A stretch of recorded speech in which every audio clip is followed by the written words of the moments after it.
Hello everyone, সবাই কেমন আছো? আশা করি সবাই খুব ভালো আছো। তো আজ মিনি কিছু রান্না করেছিলাম পালং শাক। তো ভিডিওটা স্কিপ না করে লাস্ট পর্যন্ত দেখো। চলো ভিডিওটা শুরু করা যাক। তো আমি তো তোমাদের সাথে অর্পিতা, তোমরা দেখছো অর্পিতা ব্লগস। তো এখানে আমি নিয়েছি পালং শাক, সেটাকে ছোট ছোট করে কেটে নিয়েছি। পালং শাকের ডাঁটিগুলো না আমি দিয়ে দিয়েছি, সেগুলো ফেলিনি। আর নিয়েছি ছোট্ট একটুখানি আলু, সেটাকে ছোট ছোট করে পিস পিস করে কেটে নিয়েছি।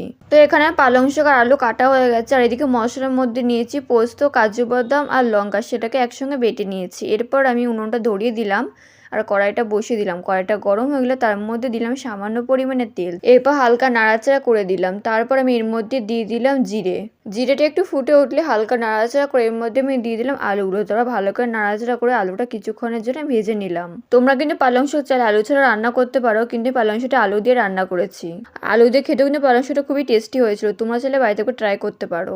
আর বন্ধুরা, তোমরা কে কোথা থেকে ভিডিওটা দেখছো অবশ্যই আমাকে কমেন্ট করে জানিও। আর এখন যেহেতু বাজারে মটরশুঁটি পাওয়া যাচ্ছে, চাইলে তোমরা আমাদের মটরশুঁটিও দিতে পারো, কিন্তু আমার না আজকে মনে ছিল না। আমি কিন্তু আলুটা নাড়িয়ে চেলে ভালো করে ভেজে নিয়েছিলাম। এরপরে আমি এর মধ্যে দিয়ে দিলাম পালং শাকটা, ভালো করে নাড়াচাড়া করতে থাকলাম। তোমরা তো জানোই শাকের পরিমাণ প্রথমে বেশি দেখালো, পরে কিন্তু এটা খুবই কমে যায়। আমি বেশ কিছুক্ষণ নাড়াচাড়া করার পর এর মধ্যে আমি দিলাম সামান্য পরিমাণে লবণ। লবণটা দেওয়ার জন্য তাড়াতাড়ি এটা সিদ্ধ হয়ে যাবে। এবারে আমি পালং শাকটাকে ভালো করে নাড়িয়ে চাড়িয়ে ভেজে নেব কিছুক্ষণের জন্য। কিছুক্ষণ নাড়াচাড়া করার পর আমি এটা ঢেকে দিয়েছিলাম আর ঢাকনা তুলে ভালো করে নাড়াচাড়া করতে থাকলাম। আমি কিন্তু প্রথমে এর মধ্যে হলুদ দিইনি। হলুদ দিলে কি হবে, এটা তাড়াতাড়ি সিদ্ধ হতে চাইবে না, তাই লাস্টের দিকে আমি হলুদ দিয়ে দেবো।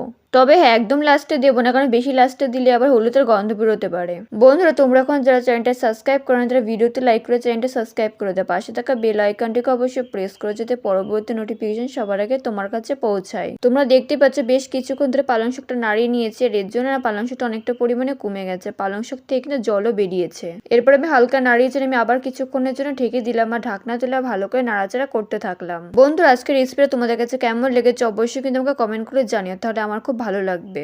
আমি বেশ কিছুক্ষণ নাড়াচাড়া করার পর এর মধ্যে আমি দিয়ে দিলাম মশলা। মশলার মধ্যে আমি দিয়েছি পোস্ত বাদাম বাটা আর দিয়েছি কাঁচা লঙ্কা বাটা।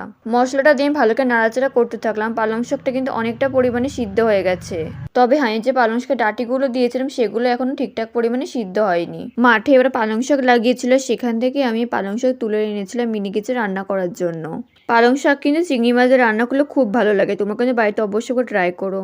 আশা করো তোমাদেরও খুব ভালো লাগবে। আমি বেশ কিছুক্ষণ নাড়াচাড়া করার পর এর মধ্যে আমি দিলাম সামান্য পরিমাণে হলুদ। তার ভালো করে নাড়াচাড়া করতে থাকলাম। পালং শাকের যে অতিরিক্ত পরিমাণে জলটা ছিল সেটা শুকিয়ে গেছে, তাই আমি আরো কিছুটা জল দিয়ে ঢেকে দিলাম। কিছুক্ষণ পর ঢাকনা তুলে ভালো করে নাড়াচাড়া করে দিলাম, কারণ পালং শাকটা না সিদ্ধ হয়নি, তার জন্য আমি কিছুটা পরিমাণে জল দিয়েছিলাম। এরপর আমি আবারও কিছুটা পরিমাণে জল দিয়ে ভালো করে নাড়াচাড়া করতে থাকলাম। এখন যে পালং শাকে অতিরিক্ত পরিমাণে জল আছে, জলটা টেনে নিলে কিন্তু পালং শাক একদম রেডি হয়ে যাবে। তাই আমি আবারও কিছুক্ষণের জন্য ঢেকে দিয়েছিলাম আর ঢাকনা তুলে পালং শাক আবার নাড়াতে থাকলাম।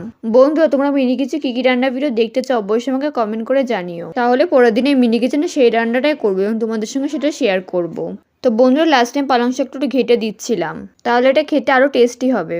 এবার হালকা নাড়াচাড়া করে নামিয়ে নিলে রেডি পালং শাক। বন্ধুরা, আজকে ভিডিও তোমাদের কাছে কেমন লাগলো অবশ্যই আমাকে কমেন্ট করে জানাও। ভিডিওতে একটা লাইক করে চ্যানেলটা সাবস্ক্রাইব করে পাশে দেখো। আজকের ভিডিওটা এই পর্যন্ত, দেখা হয় পরবর্তী ভিডিওতে। ততক্ষণ পর্যন্ত সবাই সুস্থ থেকো, ভালো থেকো, বাই।